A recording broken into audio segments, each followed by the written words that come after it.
Welcome to the Second American Revolution. All right, Jack Posobiec, we are back live, Human Events Daily, Real America's Voice, and really excited to be here today.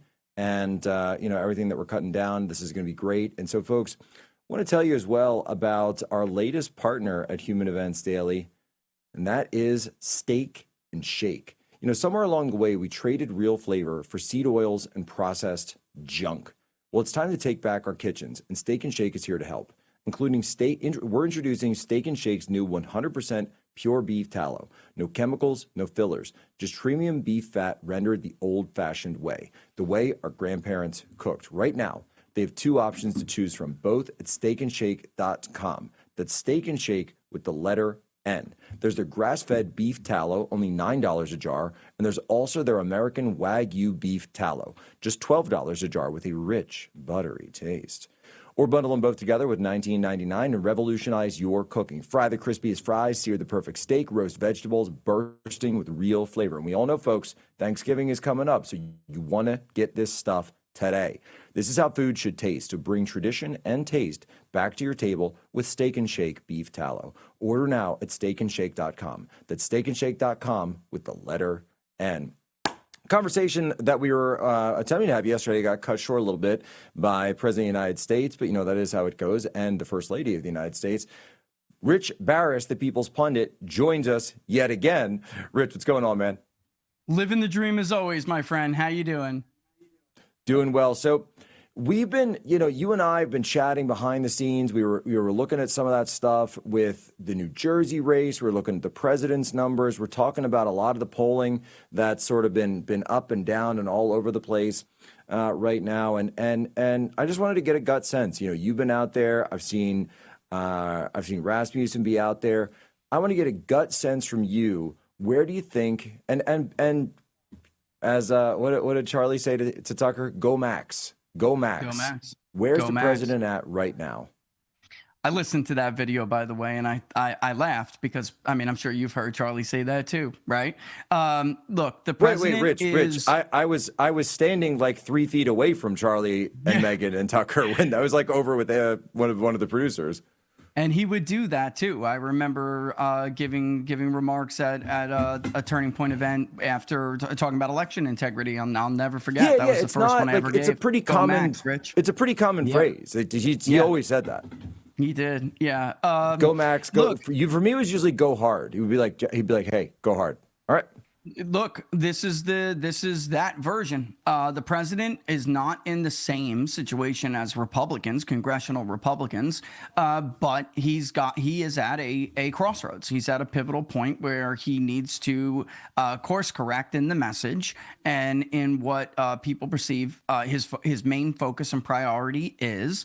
But again, I want to put this in context. He is not in a terrible situation. Our latest polling has him at about 45% approval. That was out at the end of October. We're still tracking right now. He hasn't fallen below 43. But if you look inside the numbers, which is why we call the show Inside the Numbers, there are cracks in the coalition that should be addressed. And there's nothing wrong with pointing those out and saying, look, this is what this government's all about. When somebody has grievance, you have to pay attention to them and try to get to the heart of what that is. And young voters over, I would say, the last 3 months in particular, really, Jack, this started in July. We could isolate this easily. At the time, we did try to speak up, and say, look, this is problematic. The president is beloved by a lot of people, and then there are voters in this coalition that are relatively new, and so the task for Republicans was to get those voters into the coalition to complete that realignment. So when you see an issue with some of those voters, you have to address it, right? Otherwise, you're not going to complete the realignment, and that's what this race is all about. This has been a decade-long race, Jack, to complete a realignment before the Democratic Party completes theirs. And the Democrats they lost in 24, but their base is now more defined and more clear. What's going on in the administration and, with the debates that have been happening on the right is a product of this, right? You have a part of the coalition that everybody wants to prioritize what they think is more important, but there are those younger voters especially, and independents especially, who really want to see more focus on the economy at home. They're not interventionist. They were deeply disturbed about any kind of military action over the summer that was they were fearing would distract the administration from doing, from focusing on the more America at first, America at home agenda. And that's where we're at now. I mean, where it's been months, and we're at a key time before the holidays where there has to be a course correction here. That's the truth. So when you say course correction, what are the groups then where Trump's numbers need to go up in what you're seeing? So immediately, the immediately 18 to 29-year-olds, 30 to 39 isn't as bad, but you can start to see that as well. And then independents. So I mean, I'm always focused on age because the signal is so strong by age group, by age buckets. They are not at all interested in foreign policy. So last month we began to ask these questions. And since July, we have been asking about what they think the U.S. role should be and how much focus they should put on domestic items versus the foreign. And honestly, Jack, these younger voters have been saying, look, our inheritance has been squandered. We're in trouble at home, and we want a 90-10 split or a 100-0 split focus on what the country that we will have when when others who have had a much easier go at it and have been able to enjoy the peace dividends that they have never had. They are concerned about their future and their financial stability and the ability to raise a family in this environment or in the future environment, which is seen as kind of dire. And they want that to be given the same, as much concern as they have. They want their representatives to reflect the concern that they have, their energy to reflect that concern. And it's definitely, I mean, the 18 to 29 is the most crucial, but it is more than that, Jack. We're talking about under 50 altogether, under 50. The boomers are good. 50 and above, they're good. They think everything's fine, or at least most of them. But everyone under 50 has a lot of concern. And one of the things that I'm seeing, and one of the reads that we're obviously getting out of the 2025 elections, we saw it in New York, New Jersey, Virginia, is economic conditions, and obviously the common way of putting that is cost of living. Just the cost of living is we can talk about it all day long. We can talk about president's efforts to fight for this.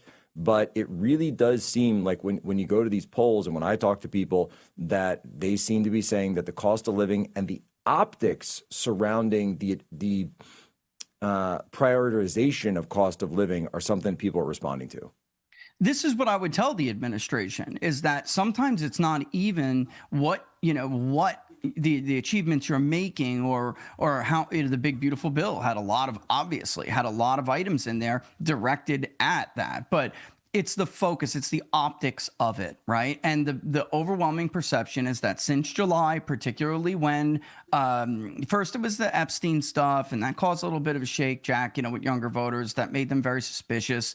But then if there was a pivot, and that pivot would have been, optic-wise, focused on the domestic and their issues that they cared about, we wouldn't be here right now. But instead, the administration didn't do that. They got surrounded by a bunch of neocon pressure to deal with Israel's problems, Ukraine's problems, and of course, he's the president. You and I know he has to deal, right, with foreign policy. It's a big part of the presidency.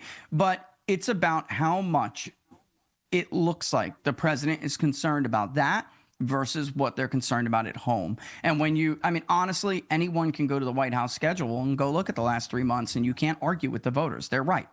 There has been more of a priority on that. And they are, a lot of people make this mistake. The Biden administration did it too. They tried to basically tell people everything is fine. We've done a lot for you. You just haven't seen it yet. That just doesn't work. It doesn't. Obama did it too. 2% is the new normal. What's wrong with you? Get on with your life. For the professional class and for the older boomers and beyond and super seniors, they're doing all right. But the rest of the voters are not, and they don't feel it. So even just the appearance that they are the priority would go a long way. And they haven't been getting that. If we're all being honest, they have not been getting that. So, I mean, that's what has to change here. And by the way, that's why it's because of that situation. That's the context whereby when, we've seen this backlash to the H-1B comments, that's where the backlash comes from. Yes, 100%. And I do think that a lot of people on the right who are very passionate about their support for Israel also don't realize that some of these issues are just being used. They're just pressure points, right? And I think it could have been any other conflict, Jack. I mean, it could have been South Korea. It could have been Taiwan. It could have been any other point on the map. And it still would have led to this backlash that we have seen. I do think probably, the way that the pro-Israel, more interventionist wing of the party, the way they handled it was the absolute worst way to handle it. Because again, you have to realize a lot of these people are new members of the coalition. But for people who think, well, they're new and they gotta do their time, that's ridiculous. They are the younger, less white, more diverse. They are the future, right? So you're kowtowing to you're kowtowing and letting this group of older, the past, browbeat the younger part of your coalition, which is your future, and the path to your victories, your future victories. You're letting them browbeat them. And here's something that I think people really need to understand. Sometimes I forget to put it up daily, but I try to remember to put it up daily. The Republican Party is America first now by majority overwhelmingly because of these voters. The older the age bucket, the more split Republican voters are between America first identification and traditional Republican identification. It's Rich, overwhelmingly I want to unpack America that some more first when we get among right younger back voters. on the other side of the break. This is huge. Hold on one sec. Real America's Voice, Human Events Daily.